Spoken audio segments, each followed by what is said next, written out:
दोस्तों, stock market में अच्छी खासी गिरावट देखने को मिल रही है। निफ्टी, बैंक निफ्टी इस तरीके से गिर रही है कि आपने कभी अंदाजा भी नहीं लगाया होगा। वो मिड एंड स्मॉल कैप की सेलिंग तो देखने लायक है। अब यहां से आगे क्या होगा और इस वक्त में हम कैसे क्या करें, कुछ समझ ही नहीं आता।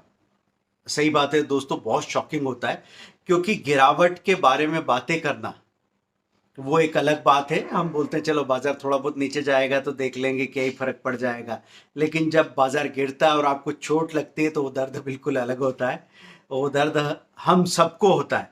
लेकिन अभी मैं एक अलग एंगल से बात करने आया हूं दोस्तों, कि देखिए, अगर स्टॉक मार्केट में आपको बने रहना है, एक इन्वेस्टर की तरह बिहेव करना है, तो आपको अपनी एक बेस लाइन पता होनी चाहिए, एक टॉप लाइन पता होनी चाहिए। बॉटम लाइन है, ये टॉप लाइन है। बॉटम लाइन कैसे बनेगी?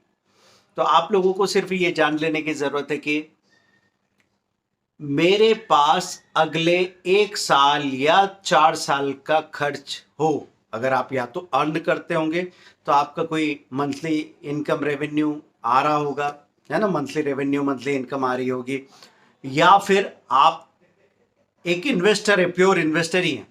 तो आपको सिर्फ ये ध्यान रखना है कि जब जब बाजार में कहीं बहुत थोड़ा बहुत शॉर्ट कवरिंग आई, आपने थोड़ा बहुत सेलिंग करके अपने आने वाले 3 से 4 सालों के खर्च का इंतजाम करके रखा हुआ है।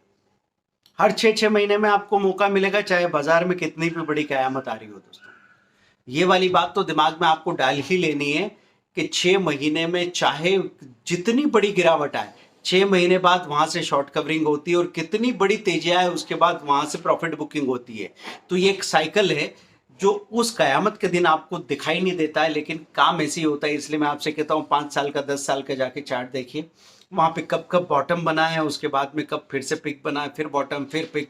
तो आपको ऐसा पता लगेगा कि यार ओवरऑल बाजार में तेजी का दौर जो चल रहा था वो तो 4 साल में जाके ये वाला पीक बना, लेकिन बीच बीच के इंटरमीडिएट छोटे छोटे छोटे छोटे पिक्स एंड वैलीज देखते रहेंगे तो 6 6 महीने की गैप में आपको मौके मिलते रहते हैं। तो घबराहट में ये गलती मत करना कि उधर तो पिक पे आपने खरीद के रख लिया और अब बॉटम पे बेच के भाग भी गए। कम से कम यहां बेचने के बजाय जब थोड़ी शॉर्ट कवरिंग आएगी 2 3 महीनों के बाद में, वहां पे थोड़ा बेच के कैश हाथ में रख लिया, वो एक तरीका हो सकता है। दूसरा सबसे बड़ा फायदा, कि जब हम अपने आप अपनी आइडेंटिटी को एसोसिएट कर लेते हैं इन नंबर्स के साथ में कि इतना पैसा मेरे पास है, इससे मैं सुरक्षित हूं, तो ये भ्रम टूटने का ये सबसे अच्छा टाइम है दोस्तों।